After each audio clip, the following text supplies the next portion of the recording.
Hello everyone and welcome back to Styler Off the Books, the podcast where we turn off the filters from the hair and beauty industry.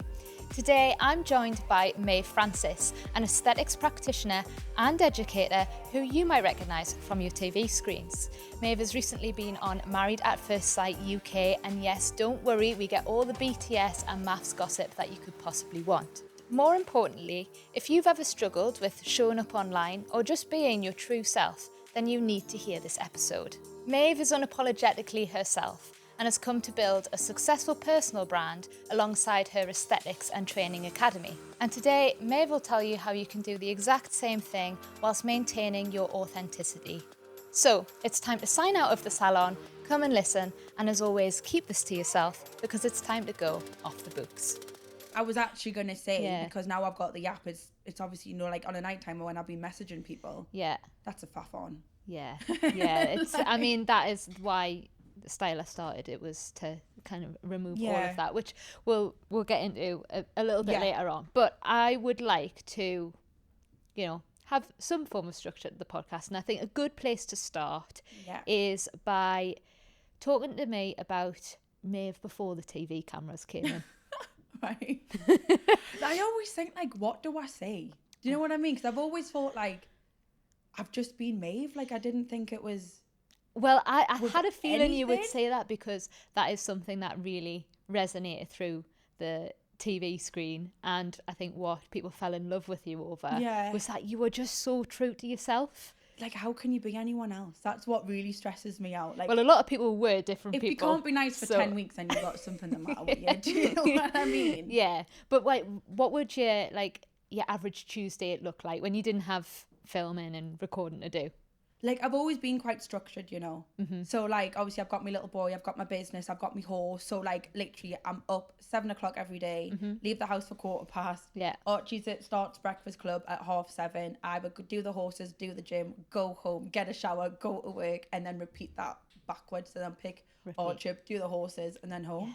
Can I ask about your horses? Yeah. Because I've actually just been away to Hampshire this weekend, right, okay. and I rid a horse for the first time. How was that for you? It was brilliant. I mean, they wouldn't let go of the horse, obviously. Yeah. I was like, I'm a complete beginner. I had no idea how to get on or off the horse. Yeah. But what I do know is that they're amazing creatures. Yeah. But they're quite a lot on there to look after. Oh my God, it's like another child. It is a full-time job. Yeah. And then out in the wind, in the rain, obviously in the northeast, it's horrendous. Yeah. I got drenched this morning, but it's just become part of my lifestyle. And I've had Taurus since I was 14. Yeah, so it's something that you fell in. Yeah. Oh. But yeah, so the horse riding is something you got into as a teenager. What about aesthetics and beauty? When did that come into your life? So actually, it's a funny story. So at school, I was a nightmare. Can you believe it? You don't say. Yeah, a bit of a nightmare. And I used to, at the stables, look after people's horses when I was at school to make some extra money to go out with, my Rockefeller and all that. Yeah. And one of my ladies who horses I used to look after was a college tutor. Oh. At Newcastle College. Okay. And obviously I was thick of makeup all the time, big lashes Glam. on, nails, all the time. Yeah. And she was like, what are you going to do when you leave school? And I was like, no, don't want to do anything. And she was like, why don't you come and do an open day at the college to see if you like beauty? And I was like, nah, not my thing, not my thing. I went in and I thought, actually, I could do this. Bit of me. And then I literally just fell into it that way. Okay. So you had some kind of direction, but you didn't see it coming. Oh, never ever. I just thought, I had to do something till I was 18. So I just thought, all right, I'll do beauty. Yeah. But I actually really, really, really enjoyed it. Yeah. I mean, I can see that from your aesthetics page on social media. I can see you love what you do, especially the education side of things, which we're going to get into. Yeah. My favourite thing to do is very rewarding, I can imagine.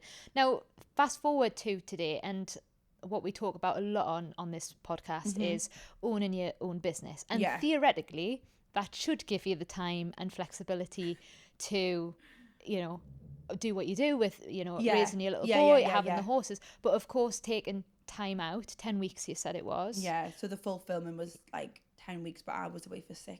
Right. So you were away for 6. Yeah. Leaving your business for 6 weeks. Yeah. How was that? How did you navigate it? I found it really hard because I'm so like in a structured routine. And I like to be at work for a certain time. I like to be like, checking socials because you don't have your phone when you're away. Yeah. So I couldn't ring anyone. I couldn't text anyone. You can't go on internet. You can't do anything. So I found that really, really hard. Right. But because I kind of knew in my head how long I was going to be away for, I was telling everyone like, oh yeah, I'm taking some time off, because obviously I can't be like, by the way, I'm doing this show. Yeah. So I said, oh yeah, I'm taking some time off. And in my head, I messaged all my anti-wrinkle clients, knowing that there's a 12-week appointment between each other. So I got in touch with them. I was like, if you want your anti-wrinkle, it needs to be done now, or I will not be able to see you till X date. Yeah. And then I got them all in. So I worked it out that way. Yeah. Okay. And how did the opportunity present itself to you? What? MAFS? MAFS, yeah, MAFS. So I'm very like, everything happens for a reason. Yeah. And I had like a situationship. I wouldn't even call it that. It was literally like 8 weeks of arguing. It was horrendous. Oh God. Right. Anyway, I had a requested message of a casting agency being like, hi, are you single? Do you want to do Married at First Sight? And I thought, you know what it is? Like, why not? Yeah. So why not? So then I literally messaged them and I was like, yeah, I am. Got a phone call. And they were like, oh yeah, we love your energy. Obviously I thought, you say this to everyone. Didn't really think anything of it. And then as the weeks went on, they were like, oh yeah, can you do this interview? Can you do that interview? And I didn't really think about it at all. Yeah. And then next thing you know, I got a phone call, like a FaceTime off Paul, the expert, and was like, just to let you know, we found your match. I was like, hiya? Like, really? I would love to see that footage. I was in my bedroom, man. And I was like, all right. I was like, oh, hiya. Like, what do you want me to say? Yeah. Like, we found you a match. And I was like, shit. I was like, oh my God, it's actually happening. Yeah. Had you seen the show before? No. Oh God! I obviously got the concept you got of the like idea. And I was actually speaking to Christina yesterday on the phone, and I was telling her like, I'd never actually seen it until I got like confirmed that I was going on. And then when I went on, I remember watching the first episode and I had to turn it off. And like in the first 10 minutes, I thought, I can't do this. My stomach was turning. I was like, this is not enjoyable. Yeah. Why I went through it, I don't know. It's in a dream. Like, yeah. Wow. That's just insane. Yeah. Like, going back to the business side of it though, did you have any concerns about leaving work that your clients would be there when you came back? I think because I knew it wasn't my clients, like I say, they come in like every like 3 months or 6 months. I thought, right, okay, it's only going to be my facial clients that I see every 4 weeks that I'm going to be like, are they going to be there or they're not? But I thought, it's literally 6 weeks. It's not the end of the world. Yeah. But it is that worry that because I didn't have anyone running my Instagram. I literally just went off grid. Yeah. With everything. Everyone's like, where's me? But then when I came back, it was like, oh my God, where's me? So I thought kind of worked in my favour for that. Yeah. But it is stressful because I had no one doing my messages. I literally just upped and left. Yeah, that moment though. Probably wasn't the best thing to do, but why not? But why not? I did it. No, that's insane. I mean, the moment that you are given your phone and you turned it on, did it just like, was it blowing up? Yeah, like it was like ding ding ding ding ding. Yeah. Yeah, because I didn't get my phone till like 1:30 in the morning on the taxiway home. Like they wanted me to stay the night, and I was like, listen, get me home. Like I'll fall asleep in the taxi. I cannot spend another night in these apartments. Yeah. And I got my phone on, and it was like bing bing bing bing bing, 6 weeks worth of absolute carnage. Yeah. I mean, I think there's a message all around here though. I think when an opportunity presents itself, grab it. Yeah.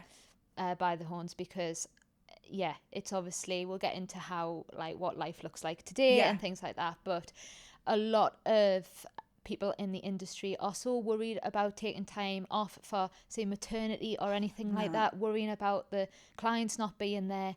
Just do it. If just you're good at what you do, they'll always be there. Yeah, that's very true. Very true.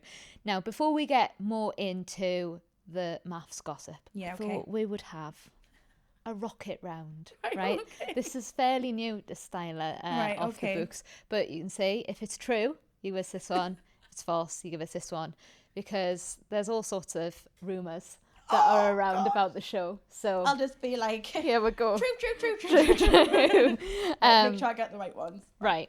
Yeah. So, I mean, it's supposed to be quick fire, but if you want to give us any more insights, that's absolutely fine. Right. So I'm like ready. But no, you are right. Unlimited booze during filming. Wrong. How much do you get? Oh no, you get limited. Welfare, check how much you drink and to see who's getting drunk and who's not. The first dinner party, the first make that, I was absolutely steaming, right? Okay. And they stopped my drink. Did they? So you do like your mix and then your dinner party. Right. And because I was just necking the drink. Yeah. When I was doing my Voxes, I was slurring my words. I couldn't make any sense of what was going on. I was calling people the wrong names. Oh. And then at the main dinner party, they were like, you need to have either no secco or water. And I was like, Not happy about so that. So I sat in a huff for like the next 4 hours like this and didn't speak to anyone. Fair enough. A spoiled brat. Fair enough. At the dinner party itself, obviously, you're filming. You're there for like how 12 long? hours. 12 hours. Yeah. The food you eat, does it just go cold? Yeah, it is. But you get fed before you go into the dinner party, you know. Oh, well, that's good. I mean, the food's not the best, but Right. like you do get fed. Well, like chicken nuggets. No, it's like, you know when they've made food and it's gone like too hot and it goes all like Soggy. condensy. Yeah. Oh, right. And you open the lid and it's like dripping. It was mostly just like veg and rice. Okay. So, Not a vibe. yeah. We all complained. We're like, can we just have a sandwich? Okay. Fair enough. Fair enough. Right. I think we've touched on this already, but like absolutely no phones. No phones. So that's true. True. I'm That's like, no true. phones. No phones. No Yeah, phones. yeah, So no it's true. phones. No communication. No nothing. At all. At all. So even with like your little boy or anything So like that? when I had to speak to Archie, I had to speak to welfare, to speak to production, then production had to speak to the big bosses. So it wasn't just like, oh yeah, here's your phone. And then when I got my phone, they would have to put it on do not disturb. I would have welfare like sitting over my shoulder, seeing that I wasn't communicating with anyone. And when I was on the phone to Archie, that I wasn't telling my mum and dad and whoever was with Archie what's going on. Can I ask like how often you were allowed to speak to him? Oh, like whenever you wanted. Whenever I had a break in my schedule, as long as it wouldn't affect this scene that was going on. Right. Okay. Because obviously I could potentially speak to my mum and dad and be like, oh, you like, Yeah. do you know what I mean? Yeah. But like you've got to navigate the full thing by yourself, which is Tough. horrendous. I'm not gonna lie. More than tough, horrendous. Yeah, fair enough. Are the arguments scripted? No. Scripted. Oh, true. No, false. Okay. Yeah. So it's real. It's all real stuff. Like obviously, you know when people say, "Is it scripted?" Like it's not scripted. It's not like we'll have a script and we've got to read off. They might say, "Oh, can you talk about what happened last night?" Yes. Just so it like flows. Yeah. I think everyone knows any sort of reality But TV it's is not, like that. yeah, like, but the thing is, there's so many different stories going on Right. that you don't actually know how it's going to plan out. Oh, right. Yeah. So when the edit came out, we were like, how on earth have you missed X, Y, and Z out when you've put A, B, and C in? Yeah. I think that ratio of like filming to what actually gets put in, it just must be crazy. This is why, like, to watch I wasn't back. that bothered what came out because I thought the dinner parties are 12 hours long and it's 36 hours long, the full thing. Yeah. They're only going to put either your worst bits in or your best Yeah. bits in on. Yeah. Do you have 2 suitcases for the whole stay? Wrong. No. You can have as many as you like. Okay. Well, I think you are meant to have 2, but I had about 8. Yeah. Yeah. Yeah. No talking off camera. I guess that means like, really? Yeah. So if it was, obviously you can speak to everyone. Right. But if it was like, say, there was an argument, for prime example, me and Julia were arguing. Oh, yes. Right, shock. Prime example. And then when there was a break, Yeah. everyone would have to be split up and I can't be like, oh my God. You can't continue. Nah, Right. not at all. They all say leave it for cameras. And actually, we all got along so well in the first 2 weeks. Yeah. And all the drama actually would happen off camera. And they were, at one point they were going to stop. We're all going out together because all the drama was happening off camera instead of on camera. Wow. Yeah, we all actually got along really well Yeah. until we didn't. Until you didn't. It was always going to break at Until some we point. didn't. Yeah. Are the honeymoon locations a surprise? Yes, Oh, that that's is true. nice. Yeah, That's no nice. one. So basically, you'll get an email saying that you might need to be vaccinated for Yeah. or whatever. But that's the only thing they tell you, and how if it's going to be hot or cold. Well, that's a nice surprise. Yeah. I guess it is nice to get the genuine reactions. Yeah. Now, long filming days we've established. How's I've got 15 hours here. Is that? No, like it's normally like 12 Okay. 12 to 13. Still long. Yeah, Still a long it day. is long. They are Yeah, long. yeah. But that's only for your commitment ceremony and dinner party. Okay. Commitment ceremonies are horrendous. I do not recommend them to anyone. Well, that leads quite into my next one. So, like, if are you forced to stay if one person says So stay? the rules are, if one person says stay, Yeah. and the other one says leave, you have to stay. Yes, that's Yeah. a rule. Yeah. Yeah. DMs between couples, because if you don't have your phones, then like, how is that possible? Is it possible? No. So the phones that you get, Or you get given a phone. you get given right. like a production phone. So we can only text. No iMessage, no nothing, no Safari, no Google, no nothing. Yeah. We can only text welfare and cast members. Right. So if I was, for example, to ring you, Yeah. it would be blocked. Or if I gave you my production number, you couldn't ring me because it would be blocked. So it is. You're literally, it's like prison. They've got it down to a T, haven't they? Oh, yeah. There's no on the escape. The tracked and monitored, and calls are logged and texts are logged. They've got big... But like the actual Oh, yeah. calls. I got in trouble because my best friend, Joe grassed on me. My best friend came to to visit with. Yeah. And I planned to meet her. Right. Because I was like, I am sick of being alone. I was like, meet me here at this time. Yeah. So 9 o'clock I met her. And then Joe texted me being like, are you still with Sophia? And I came back on welfare, were like, where have you been today? And I was like, oh, I've just been walking around. They knew exactly They were where like, you'd no, been. you haven't. I was like, no, I haven't. Oh. No, I think that's it. I think that's about 10. That's mad. But I think that is the best way to just get the juice that everyone wants. Because there's so much, fake news out there. But thank you, mate. I'll take them back off you. Yeah.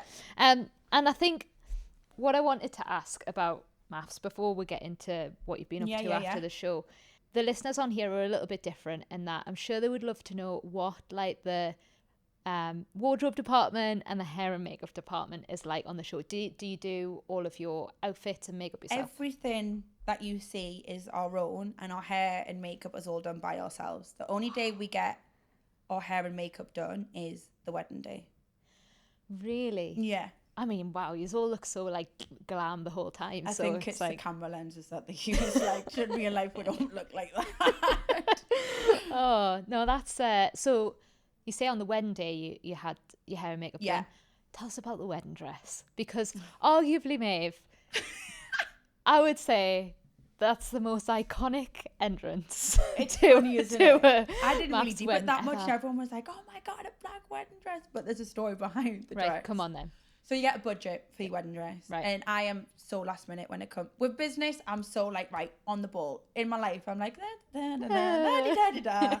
And my budget came through. Yeah. And my friend was like, "You need to get your dress." I was like, "I will, man. I will." Anyway, she was like, she dragged me into this wedding shop. So we tried on these dresses. None of them fitted. Either too long, too big, too small. And there was one dress hanging up that fitted me down to a T, and it was that black wedding dress, and it was in the sale. I was like, right, here we go, 500 quid. Wow. It was going to be like £1,700 or something. I got it for 500 quid. I mean, it looked way more than 500 quid. Class, it was wasn't like it? a princess dress. Yeah, It was heavy. Beautiful. Really, really, Beautiful. really heavy. Yeah. I mean, we talk more about the entrance though. I know the filming is quite long. Like, did it just all happen in a whirlwind? Tell us about the actual... It was a very long day. Yeah. I think we started filming. I got to the wedding venue about 6 o'clock in the morning, and I didn't leave till 2:30 in the morning. And that was actually the first time you met Joe. Like, that was so genuine. Mm-hmm. Wow. Yeah. And on the horse as well. Yeah, I know. But my dress was that heavy, so they had to balance my dress like perfectly on the horse, because if it was leaning too much to the left, my body was like tilt, and I was like, I'm gonna fall off. Yeah. Obviously, your experience with horses. Yeah. And we got the shot of what was your horse called? Tara. We got a shot of Tara in like the lead up to introducing who you are, but the horse on the wedding day was not your horse. Yeah, so how not did you mine. manage that? So literally production do everything. Right. And then literally they text me being like, how would you feel riding a horse? And I was like, there's not problem me in this lightest. They were like, right, okay, we'll get you we'll get you to do something horsey on the wedding day. And I was like, yeah, okay. Yeah. Turned up and they were like, oh, you're riding this? And I was like, okay. Oh, right. I did wonder, like, was that your vision? Like, I want to enter down the aisle on a horse. No, that was the producer. I wasn't even bothered in the slightest. Just tell me where I need to be. Well, it looked insane and really, really amazing. It was a good laugh. But obviously when I got down to the aisle, I couldn't get off. So I had a girl holding the horse, and I had like a big chair, and I had like hoy my leg over. But I didn't have any shoes with us or any heels, so I had my bloody... You in your horse Yeah, shoes? I borrowed my mate's leather riding boots. Yeah. And I walked down the aisle in them. And by the end of the day, my legs were like blistered off where the leather had been rubbing my legs. It was awful. God. Our first impressions of you on TV, it's like you're bubbly, confident, you are who you are. Yeah. Self-confessed troublemaker. I didn't say that, but yeah. Is that true? Like off the camera as well? I mean, the bubbly bit is. Yeah. I mean, you can call. I'm not a troublemaker because I'm not, but yeah. I am always involved in some drama. Yeah. Well, I always have been, not now. Yeah. But like, they go off like what you were like years ago. And like, obviously they make you send in videos on what you like on nights out. And I'm completely different from a night out to when I'm at work. Yeah, but that's the juice, isn't it? It's just the drama though, isn't it? Call me what you want. I'm not bothered. Yeah. No, that's, as we said at the start of the podcast, what we loved about watching you is that you were just who you are. Oh yeah, and like I'm never, but the thing is I'm like this, like yes I'm a bit more obviously like outgoing when I'm on a night out, but I'm exactly what you see on the telly is what you see when you're in my clinic. I'm just so down to earth and just normal. I'm easy to have a conversation but with. we laugh about that, but I feel like that's rare. I feel like it is rare. Not just on TV. I think we see a lot on social media, like people do put on this front, you know, that life's amazing all of the time, and it's just not. I literally posted yesterday and I was like, I was going to post a little cute video being like chill day, and I thought, I'm not even chilled, my head's, oh my God, like I'm stressed. I'm just having a bad day. And it's okay to feel like that. It's okay, like, and I think lots of people in the, like, especially in the beauty and aesthetics industry, are always like, oh my God, she's got a brand new Range Rover, she's got this, she's making all this money. And half the time people are financed up to the eyeballs. Just do what makes you feel comfortable and don't compete with anyone else. I love that. That's really, really isn't it? Because like I think especially in this industry you put too much pressure on yourself to be perfect, be educated and everything. I'm all for like that, but you don't need to have the brand new spanking car. You don't need to be like kitted up to the eyeballs. Like you don't.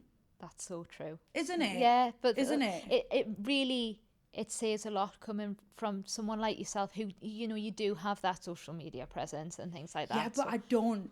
But you don't see me being like, oh my God, like this is me and my Range Rover. I love my Duke. Like my Nissan Duke is my best friend. Do you know what I mean? And I'm happy with that. Yeah. Like I might get something bigger, but it's not. I don't think, oh God, I need it. I need it to feel good about myself. It's not feeling that pressure of just like constantly trying to show off on social media at all. It's just being the real normal. you. It's normal life, and I think don't compare yourself to what anyone else is doing. Just stay in your own lane, and you'll do well. I love that. You certainly rose to challenges that came your way. Throughout the show. What was the biggest challenge, and then what was the biggest takeaway? I know there's two questions, so biggest challenge first. Probably navigating a lot by myself alone. Okay. Because obviously everyone else had the couples to talk to and navigate and work out things. Well, yours just and I was alone for a lot of it. I was alone for a lot of it. And I think it's a lot of time. Like I'd never actually been on my own. Yeah. Like no distractions, no work, no Archie. So actually sitting alone with people that I don't really know, it's a lot to process in your head. Yeah. And I think I started to do a lot of work on myself, thinking, actually, Maeve, like you are a lot stronger than what you think you are. Like I was so nervous, like going into like dinner parties and commitment ceremonies, and at the end of it I was like, oh fuck it, I've got the sofa to myself, I love this. Do you know what you really owned it. Like because how many other people have been in situations like that? Well, it was it's horrendous, and I just thought you couldn't write it. You couldn't. The producers were like, I could not write this. And I thought, great for you guys, good for you. Look at all this. Oh no, incredible. But I guess when you were sat there on the sofa, you got that one-on-one time with the experts. Did you really take away a lot from the experts? So much. Like so much. But you only see 5 minutes of it. We have an hour, half an hour to an hour with them. So there's a lot that you unpack, and when you're speaking to them, you forget everyone's there because it's so tunnel vision. And I would forget there would be like 18 cameras. So I'd be telling them like all my deepest, darkest like troubles and like getting it off my chest, and I would think, oh fuck. And I would like look and catch a camera out the corner of my eye, and I thought, oh God. Have I just But then I think that's why people were like, actually, you're just a normal person, you are relatable. Like how many times do people get ghosted? How many times does like relationships fall apart? And I thought it's nothing to do with me. And that's that's probably the best thing that I took away from it as well, that it wasn't anything to do with me or how I am as a person. So would you say that you came away with like a level of growth you did a lot of work on yourself? Yeah, and I've never had any like therapy or anything like that before, and I'm kind of glad I got it free on the show. Yeah, well, you kind of deserved it with the amount of hours it was a bit traumatic. of filming and what you went through in return for that. Yeah. But no, that's fantastic. I'm glad that you did come away with it with, you know, it seems like you had good friendships on the show and I love them. Good personal growth. I love as them. well. Or the friends I've made on there, like friends for life. Oh, amazing. Right, let's shift into post-show. Okay. And your aesthetics business, which is how we came to get in touch with each other through your aesthetics business. Yeah. So I asked you at the start what your average Tuesday was like before the show. What's your average Tuesday like now? Is it the same? Yes and no. Okay. Obviously, I've got a lot of things going on in the background, but which is everything that I've always wanted to do. Mm-hmm. I just felt like I didn't have the time to do it. Yeah. But I'm still very much focused on work and growing my academy. But it's the time that, like, I like to focus a lot on my business. So I try to, like, during the week, I delegate what I do. Okay. All right. So talk a little bit more about that delegation. Like, how do you balance it? So I've got literally my full week is always planned out. Always. So on Monday, I do mentorships with my girls. So I hype everyone up because Monday's always like, you can't be arsed. But I like a Monday. So I speak to about like 4 or 5 girls every Monday to get them all hyped up, see how they're doing with their business, like pushing them to do better. Yeah. Tuesday's now going to be my podcast day. Nice. So that's going to be exciting. And then I've got Wednesday, Thursday, Friday, which is my clinic and training days. And Saturday, I always make sure that I've got it off to spend it with Archie and take him to football. It sounds like you've got it sus. Oh, yeah. But the sometimes balance. It's all like... Yeah, I bet it is. On paper, you think it's balanced, but it's not always. Yeah, but at least if you're starting with a plan, then you know, like, the things that you want to achieve that week, what needs to be moved around. I'm always writing notes. Yeah. No. Are you a physical writer? Not on. Yeah. Oh, sometimes I'll write a few like messages to myself to like mark them off, but I have to physically write them down and highlight them. Yeah. I think that is the best way to internalize something. Not so much if you are running your business and you're constantly replying to DMs and putting things in a paper diary, though. That's hard. Yeah, that is the hardest bit. Yeah. And let's talk more into your business now, your aesthetics business. You do one-to-one services, which is what we're helping you out with. Yeah. But you also have the training academy. Talk to us about the two sides of the business. Did they start at the same time? Did one start before the other? So I did obviously all my aesthetics first, and then I did a training course, and I thought, oh my God, like how on earth are you even teaching? Like it was so bad, and then that's when I thought I can do better than this. Right. So that's how I got into bad experience. So bad, so bad. Yeah. And I thought I shouldn't even be passed.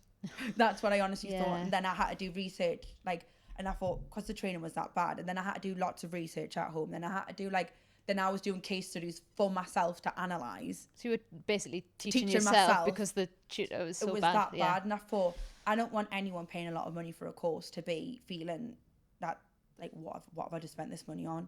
So that's when I started to invest in educating and being like, I want to be able to train people to feel confident in what they're doing. Yeah. To make an income.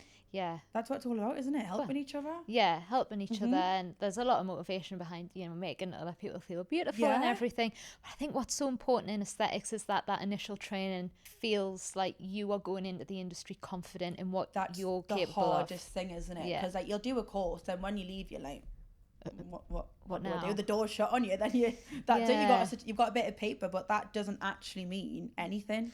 So do you do anything with your students that maybe takes them you keep supporting them beyond? Yeah, I've got WhatsApp groups. I'm literally a phone call away. I've got my business phone, which is somewhere in here. They can check in with me, they can ring me, they can email me. But what I do, especially with newbies that are in the industry, you don't know where to go. You don't even know where to get a logo. You don't even know what uniform places to go to. You don't know anything. So I've got girls that do logos. I've got girls that can do certificates for you. I've got girls that can make cute little tops for you. I've got everything that you could possibly need. Yeah. And I help them be like, there you go, booking systems now. Girls that can do booking systems. Like everything that they need, I can be like, here you go. Yeah. And I tell them, I give them like a little it's like a little mentorship to be like how to set up your business. It's like 10 easy steps. Yeah. Is that like a manual or is it little manual just to be like what you need, how to set up with HMRC, because people don't tell you that. Honestly. I mean, that's partly why I started the podcast, because it's just there's so many gaps in that you'll do your training, but no one's telling you how to run a business. Yeah. So I'm doing work with a woman called Emma Sargent, and she teaches all like level 3 off-qual in teaching and education to help aesthetics practitioners or beauty girls to become educators.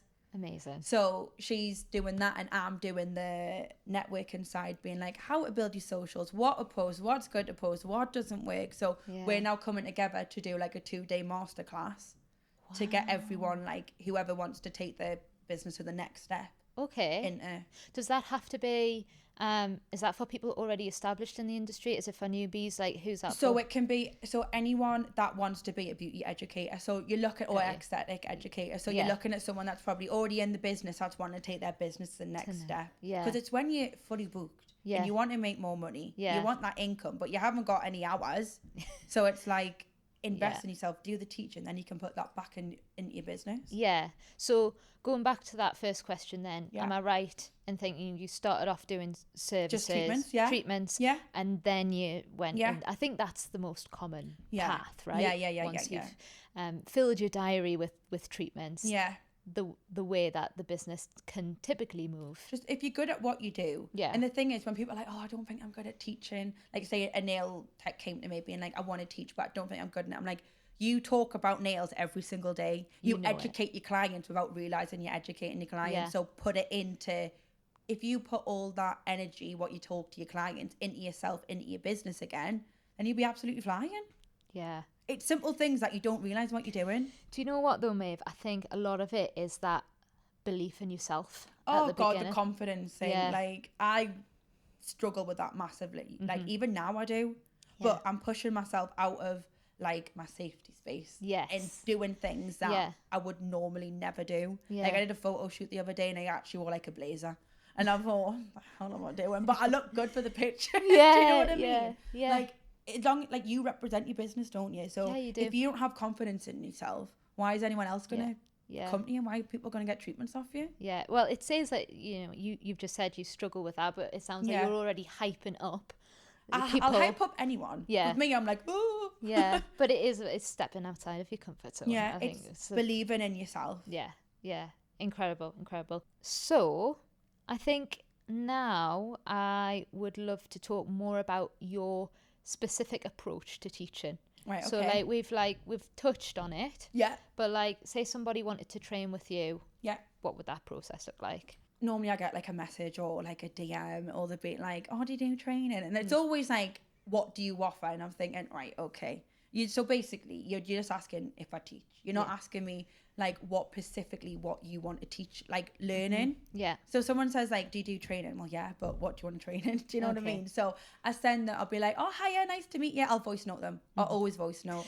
I've been getting those through, but it's the best way to communicate, yeah, isn't it? And because I think when people hear you and like have a bit of that, like it's not as like, what do you call, like not as like personal as a phone call, but it gives you that little bit of like who I am as a person. Get a sense, you get the feel of the person.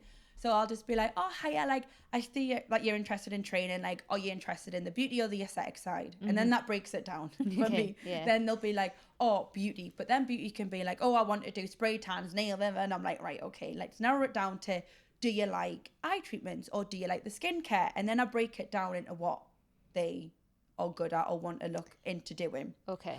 It's quite a long process. Yeah. And then once they've said, oh, yeah, the beauty or aesthetic, I'll just send them a little questionnaire. And then be like, what you're interested in, what you're not interested in, how many days have you got available, are you looking for weekday or weekend training? And then I just literally pinpoint the course for them. I mean, so it's very tailored then. Oh yeah, it's not just like, what course have you got? Oh, it's on a Tuesday and then the book it. And it's literally, I make sure that the course is right for them, because if it's not, it's a lot of money. Yeah. I want to make sure that they actually know what the course entails, because it's not just 2-hour course. Like my courses are like 1-to-1, and it is a very detailed. We do a lot of theory, and then I'll at least have them to do like 2 live models, so they feel confident in doing it. Yeah. I just want people that come to do training with me to feel confident when they leave. Yeah. That's my main goal. Yeah, and you do have that support system in place. Oh God, yeah. For afterwards, which because we've it's talked hard. about. Not everyone's textbook, are they? No, everyone's different. Everyone's different, and everyone's got different skin types, or like something might happen and you're like, how the hell? Like, I love when things go wrong on training. I know that sounds awful, but like if when I'm doing like dermal filler training and I get like a positive aspiration, I'm like, guys, look, this is what we need. This is what it means if I mean this. Like, yeah, and I'm like, this is what we need. This is what we need. Like, and I show them everything that can go wrong. Like, do you know what I mean? Can I jump in? Ask a question. What's been the most scariest thing that's gone wrong during training? Or with a client? It actually happened, like, was it last week or the week before? My boyfriend came in to be a model because one of the models anyway couldn't come up, and we had to do smile lines. He's never had filler before. He didn't actually know what he was getting done. I love him. You didn't tell him. So no, I just said, I just need to come in. He was like, what the hell are you doing? I was like, shut up, and put the numb on him. And the girl was aspirating, but aspirated, so basically when you pull the plunger back to make sure that you're in a safe zone. Yeah. Pulled the plunger back and like got a flashback. She started like of blood, so started to panic and then went to push the filler in. Right. But if she did that, it would have blocked like the vessel. So then I was like, oh my God, like trying not to panic. I was like, like screaming across. And my boyfriend's looking at me, she's looking at me with this needle in him. I was like, right, this is what we need to do. I was like, we just calm down. Because she was like, oh my God, there's blood. And then he was like, oh my God, what's going on? Oh my God. I was like, everyone just needs to calm down. I was like, keep your hands still. I was like, look at me and just keep your hands still. Okay. And I was like, all you need to do is just gently pull it out. That's all you had to do. All you had to do. And she pulled it out and she was like, oh my God, I think I'm going to have a panic attack. I was like, sit down, get some water. But I was like, everyone else was like, girls, this is what we're looking This for. is what we're doing. Yeah, and I thought, oh my God, like it got a bit scary because my client, obviously my boyfriend, bless him, was going to have a panic attack. More than your client. Yeah, and my client was screaming. I just thought, oh my God. But these things happen, don't they? They do. Yeah. And I think, again, it's like, it's sharing that story, that things, do go wrong. Oh, and it's like models fainting, clients fainting. I've had people come in that have like come in with the friend to get the filler done and they've ended up passing out. Wow. Like, oh God, everything that's possibly gone wrong has happened to me. But that just makes you a better educator. Oh, and the thing is, I just kind of think, oh, okay. Just lift your legs up and get you some water down and you'll be fine. Oh, now, working in the aesthetics industry, generally it can be about training, not training. Like, what do you love most about it? What, being in the aesthetics industry? Yeah.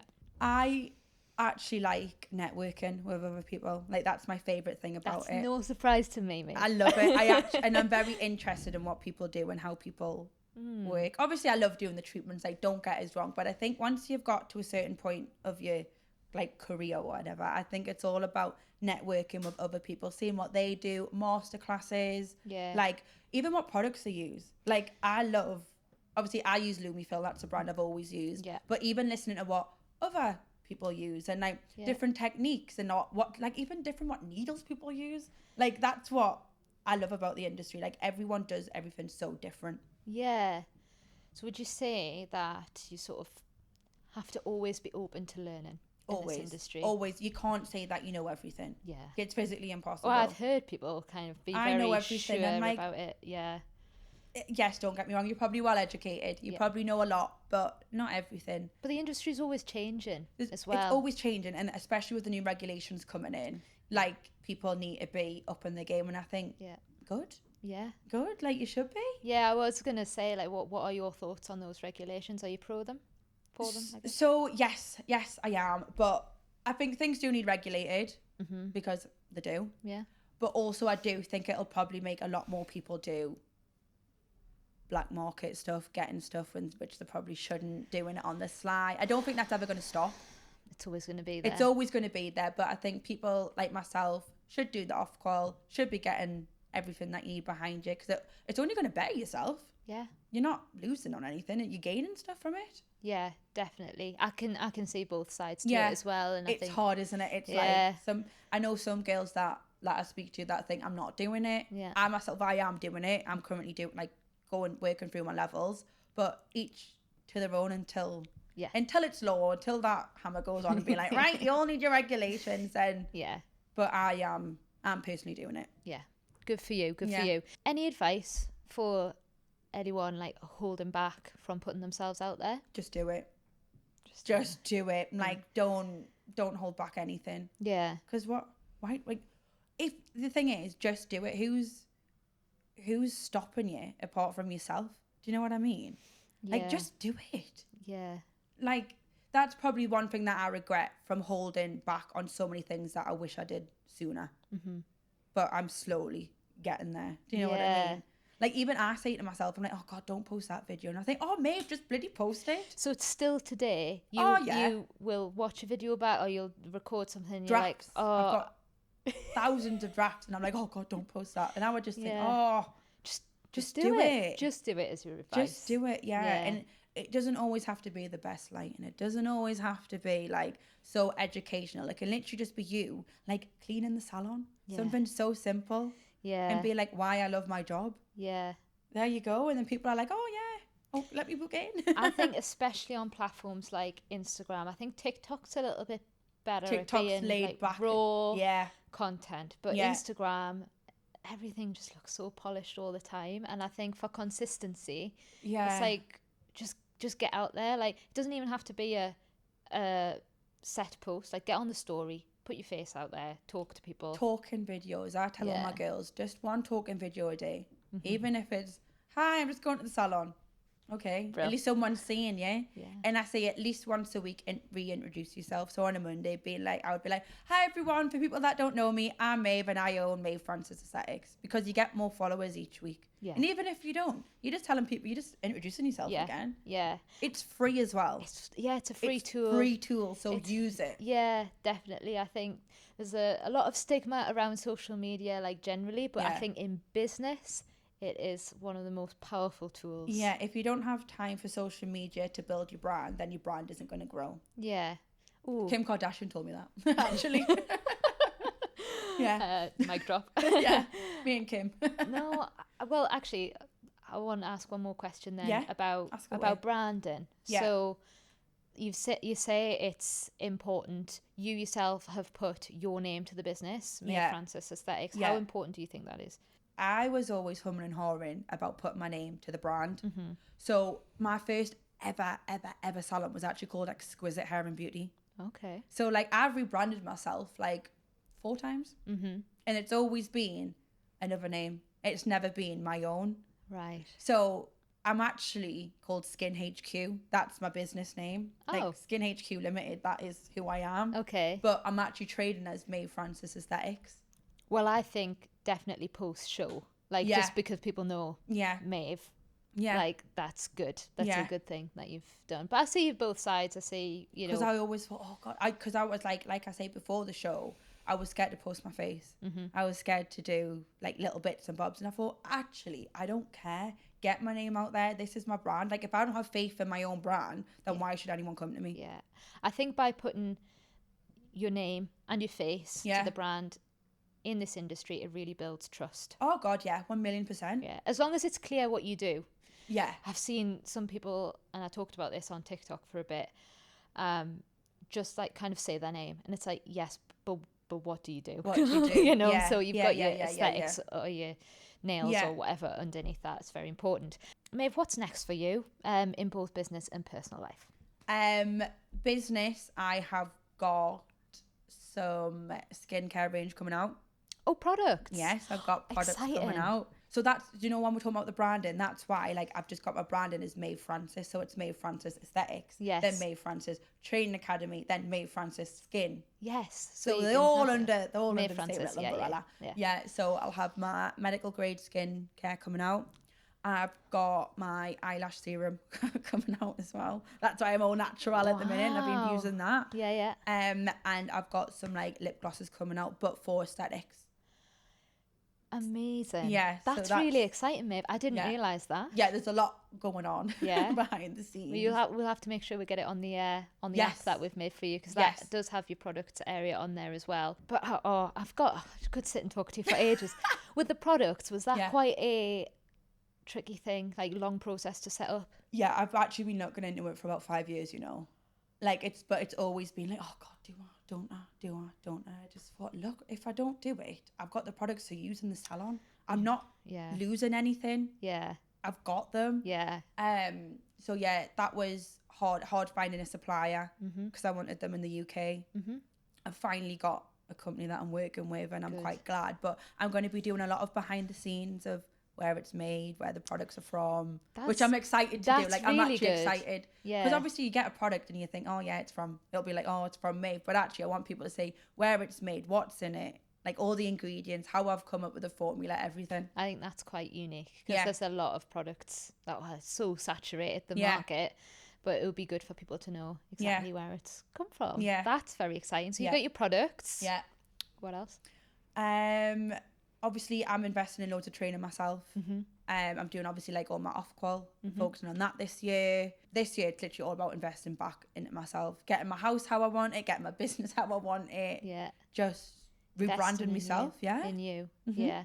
Amazing. I think, you know, you've given us so much, and, you know, putting yourself out there. I think 2026 is the year for you. Hopefully. And to invest that back into yourself. Where can people find your business, get in touch? So obviously I'm on Instagram, of course, on socials, but I'm based in Killingworth.